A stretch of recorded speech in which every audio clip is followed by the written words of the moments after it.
This is Things I Need to Learn in Life I Didn't Learn in School, covering everything we should know as adults that got glossed over in our classrooms. With your host, Wave News anchor, Dawne Gee.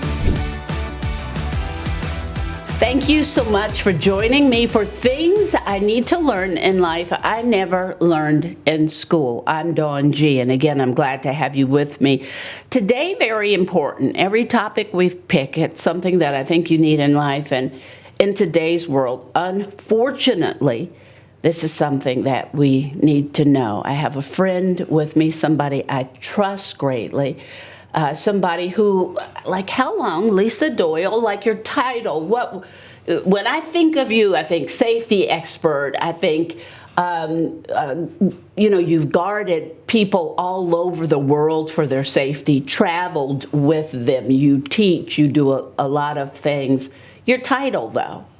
I'm just Lisa Doyle. She's just Lisa Doyle, but I can tell you this.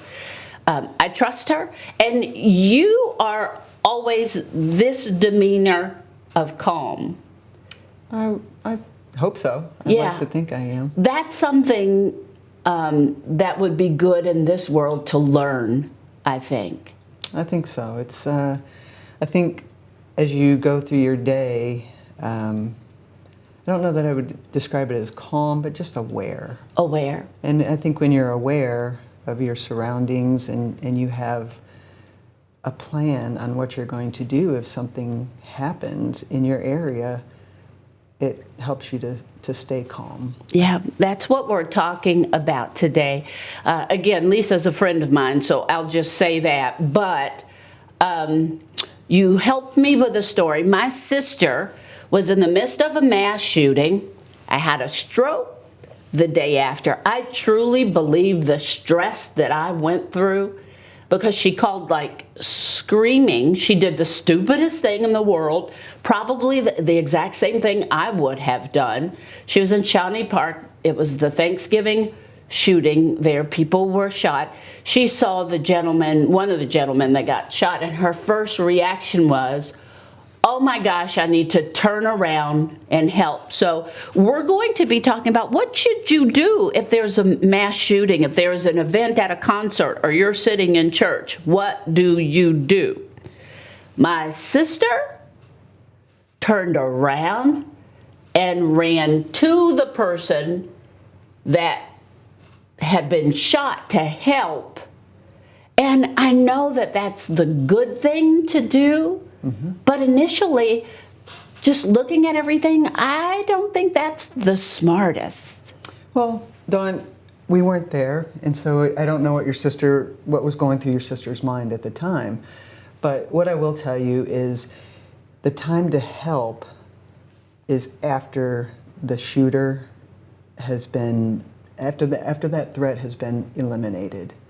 Because you can't help someone else if you're hurt, or if you're in danger, or if that situation, if that active shooter is still active.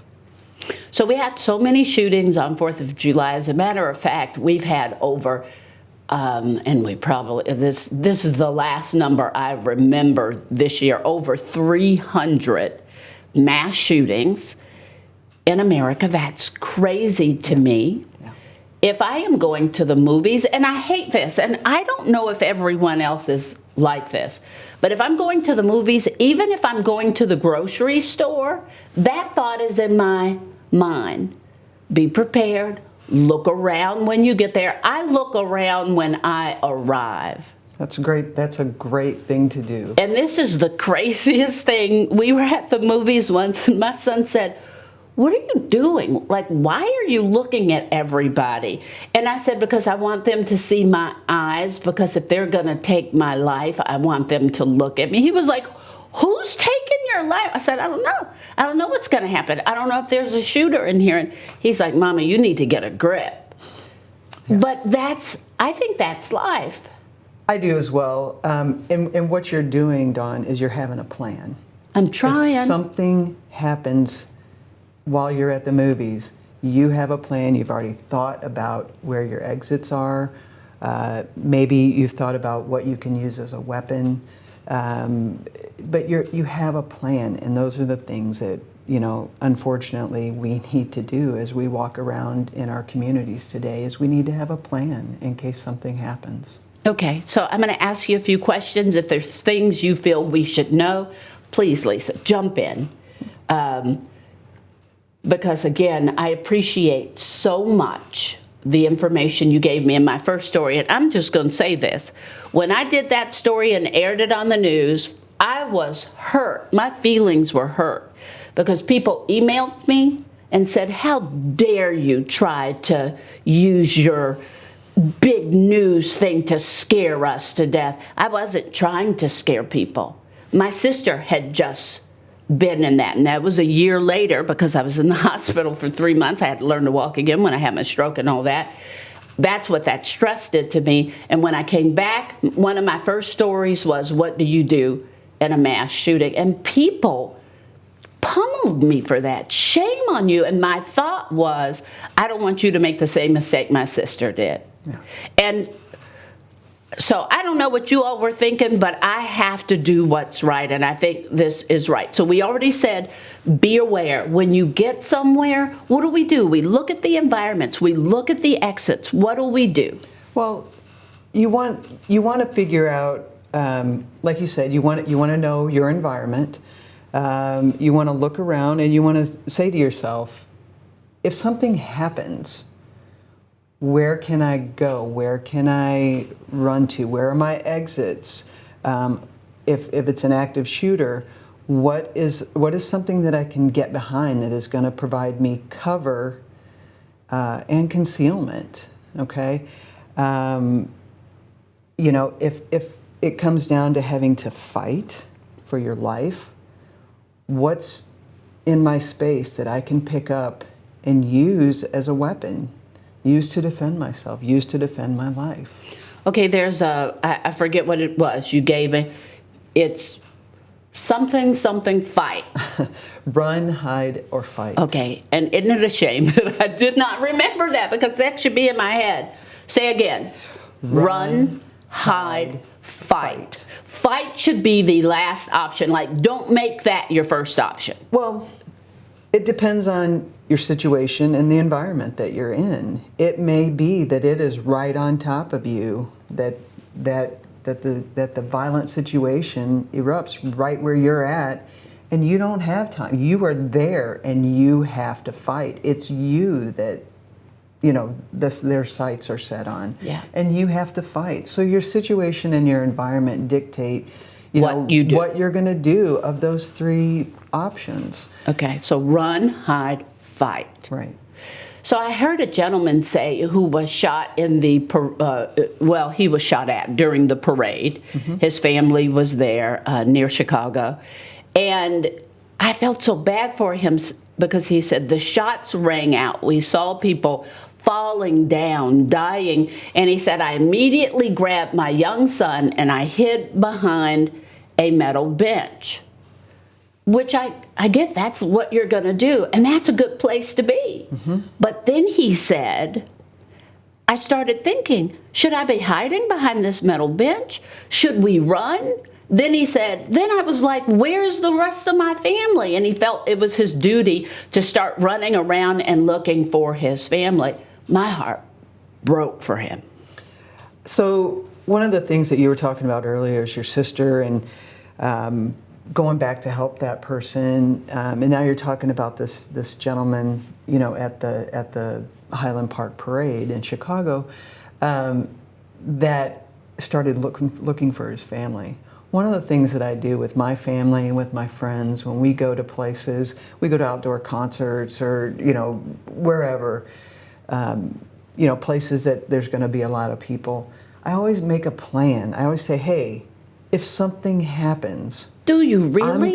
Yes. Do they look at you? Well, okay, yes. So we all know her. So everybody goes, thanks, Lisa. But sometimes do people go, come on, like, don't ruin the fun? Well, and that's kind of it. And I don't want to be Debbie Downer, but at the same time, I want to have a plan, and I want them to start thinking, okay, what if something happens? I don't want to spoil their good time or anything like that, but I want them to know, because myself, I will probably, because of my training and my background, I will probably try to identify, where that situation is coming from. But I don't want my loved ones or my family members or my friends, to do that. I tell them, I will meet you at this location. If something happens, this is where I will meet you. So I want them to get out. I want them to go to wherever that place is. An example is we went to an outdoor concert. I went to an outdoor concert with some friends, and I looked around, and they were like, "What are you looking at?" And similar to what your son asked you. And I said, "Well, I'm just trying to figure out where we can meet up if something happens." And they were like, "Oh, yeah. Well, that's a good idea." And then somebody else said, "Yeah, but it's kind of a downer to have to think about that." And the other ones were like, "Yeah, but it's fair." So I identified a location that all of us could see from the venue, from our vantage point there. But it was away from, where we were going to be, where the crowds were going to be. That is where I want you to go to and meet. Do you teach your kids? I guess you don't, I guess you just have to figure out how to work in all of this, but do you teach your kids the run, hide? Maybe not fight, because you'll probably be the ones fighting, but do you teach them those things? Do you teach them to look around? Yeah. So if you're going to have to run in a situation, the first thing that you want to do is not necessarily run in the direction that everyone else is running in. They may not be running in the right direction. They may be running towards the danger. Figure out, just take a split second and figure out, trust your eyes. Don't trust what you're, trust your eyes. Trust what the herd is doing. Because like your mama always, my mama. Yes, I do. My mama said, and so if everybody jumped off the bridge, you gonna jump off the bridge Right. too? You don't do what everybody, you do what's right. That's right. Do what's right for you. Because like in active shooter situations, that shooter's going to be looking for large crowds to shoot into. So you want to make yourself and whoever you're with small, and find another route to go in. All right, this sounds crazy. I don't know if you ever saw the movie The In-Laws with Alan Arkin and Peter Falk, and they go, okay, it's a long, it's a way long old movie, and they were like, run serpentine, somebody was shooting it, and they were running, Yes. and it was funny then, but I have heard people say you run serpentine. Do you do that? That is applicable if you have to run. If you have to run, especially in an open field, it's much more difficult to hit a target that is moving side to side than it is to hit someone that is running in a straight line. It's easier for me to hit someone that's running in a straight line than it is for me to hit someone that's running side to side or running from cover to cover, place to place, short bouts. Running in a zigzag motion forces the shooter to constantly reacquire their target. Whether that's they have to shift left or right, they have to shift up or down. It forces them to have to reacquire their target before they shoot. I sit and I think of all these crazy things, and that, They're not crazy. funny movie then, but I thought, I also had heard when you're hiding, and I don't know if this is right, and again, now that all of this is happening, people are going to be hearing things. I want them to have the right information. I heard somebody say, well, you don't lay flat on the ground because the bullets ricochet off the ground. I was like, I don't even understand that one. Is that a thing, or is that just somebody just... Well, again, it depends on your situation and your environment. If you're forced to hide, okay, you want to ideally hide in a place that offers you not only concealment but also cover. Okay? I think we talked when we were talking last time, like, people can shoot through a wall. Exactly. You don't want to be behind a wall. You want to be behind a concrete block, or you want to be behind I don't even know if a steel desk would have, but something harder. Yes, something harder that will stop or slow the speed of the bullet. And it's not necessarily that you want to be low in a room. You want to think about being high in the room as well, because most shooters are going to just shoot, at torso level. So you want to get low or you want to get high. You want to make yourself, you want to take yourself out of that middle range. Okay, and I'm having this conversation because these are things I think about. I remember the shooting at Pulse in Florida, and so many people ran into the bathroom. Mm-hmm. My first thought was like when you see on a scary movie, they always go to the room where there's nowhere, you can't get out of there. Right. And everybody goes, why are you going in there? Or they go in the basement or something. If you can, and you may not be able to, you may not have time. But again, if you can think about it before you get there, maybe. Mm-hmm. But you don't want to go into a room where there's no way out. Right. Ideally, you want to have, if you have to go into a room, you want to have another way out. You want to have multiple ingress, egress, a room that has multiple ingress, egress areas. Hallways. There's multiple points in hallways that you can get in and go out of. But bathrooms, closets, those are not. Because then you're stuck. You're correct. Okay, when you said hallways, a hallway is good? Are you saying a hallway is good? Sometimes it can be because there's multiple points of entry. There's doors usually in hallways, or doorways. If you had to go down a hallway, you could run down a hallway, tuck up in a doorway, figure out where you're going to the next, run up to the next doorway, tuck up into that doorway, and keep going that way until you get into a safer area. Preparedness and training like we're doing now, it's your job, it's what you do. Yes. But for regular people like me, like anybody that might be listening, how do we learn? How do we make sure we have the right information? This is something I feel like we're going to have to do. I mean, we've got to stop the violence, that's for sure, but I don't know that it's going to be done anytime soon. So what do we do seriously to prepare?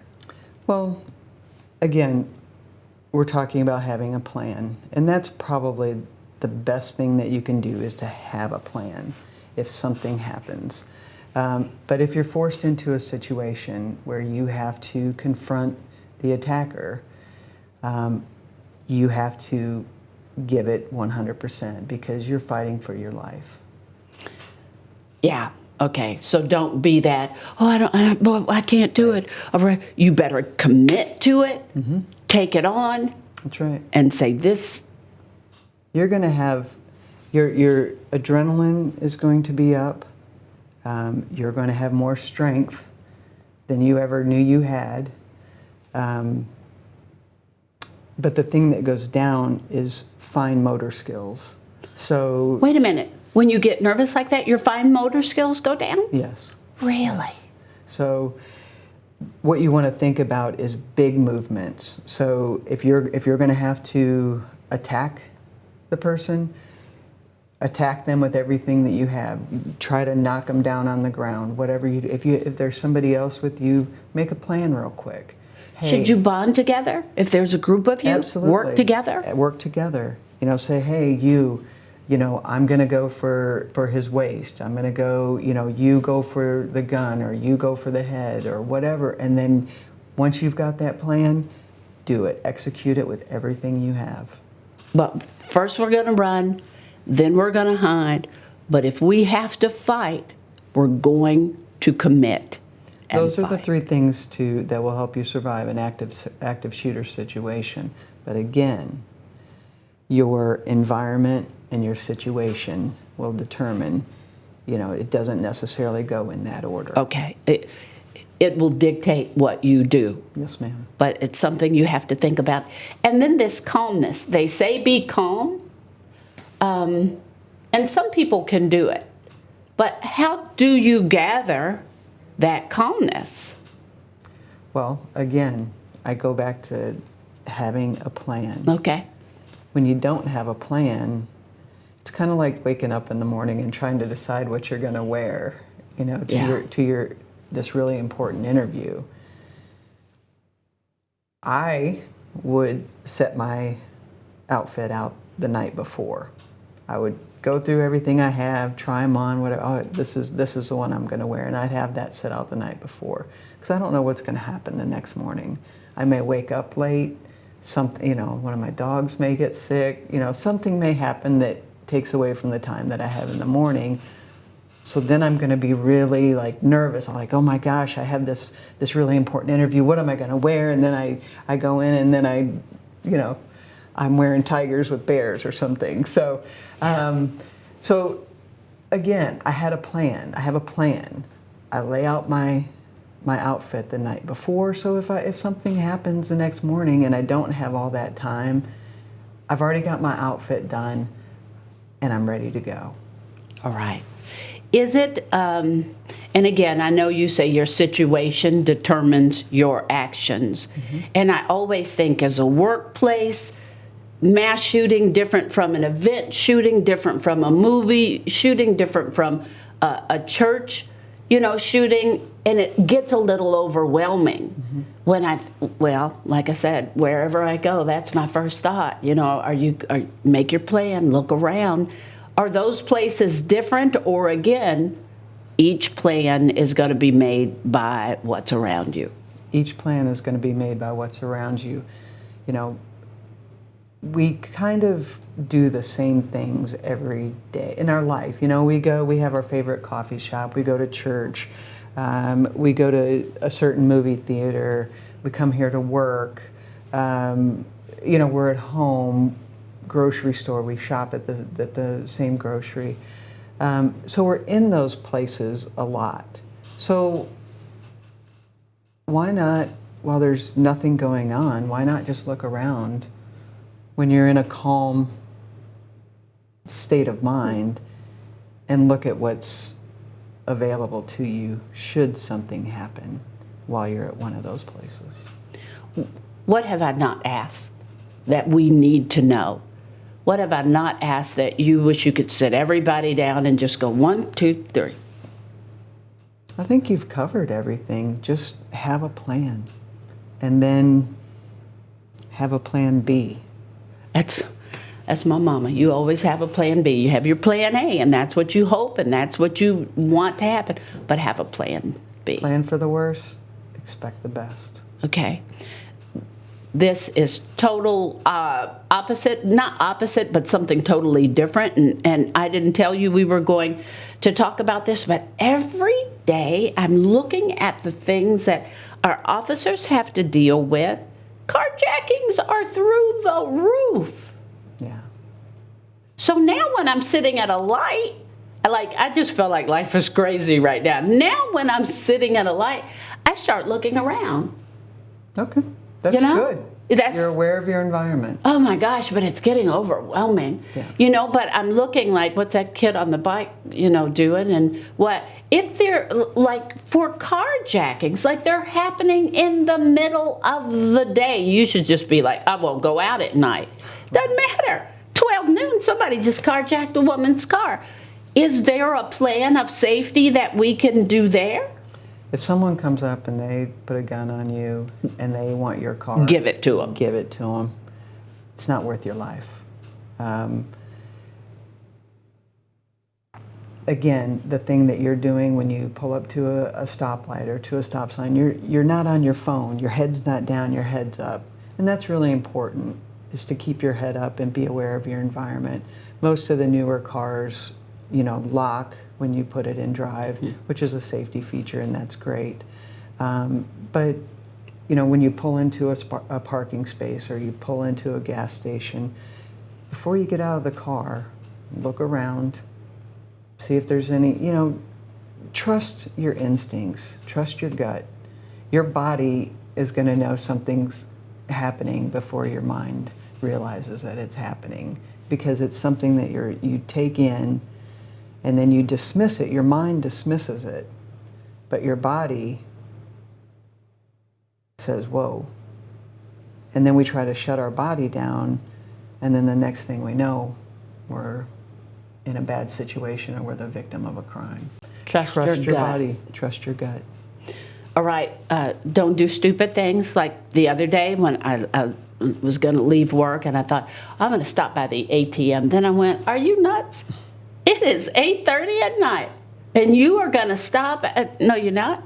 And I said, I'll do it. It doesn't mean that something won't happen in the middle of the day, but at least it's more crowded. Everybody else is at the bank too.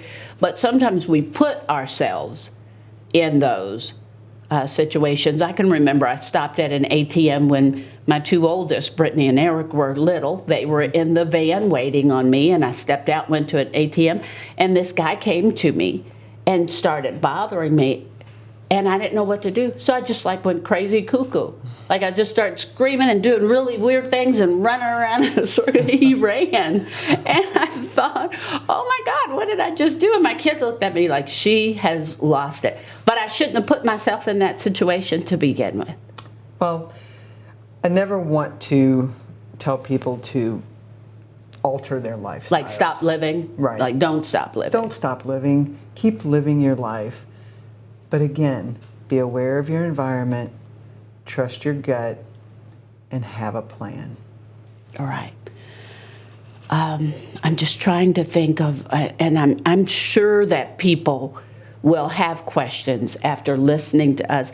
And if you have questions or you don't feel good about something, that means you need to start thinking. You need to start looking for those answers and being aware, because all of us lead different lives. Right. And all of us, need to look at our own surroundings.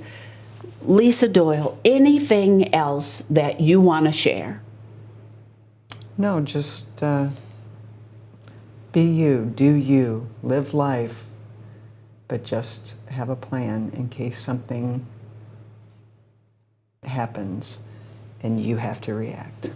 All right, and she is always this calm, and I love her for it. Thank you. Thank you. I appreciate you starting this conversation with me years ago, because I do want to share it with other people, and it's something that we need to do just to be safe. We can't control the world all the time. Unfortunately. So, yeah, I appreciate you. I appreciate you. Thank you so very much. So, one of the things I need to learn in life I didn't learn in school. Have a plan. Look at your surroundings. Talk to your family. Talk to your children.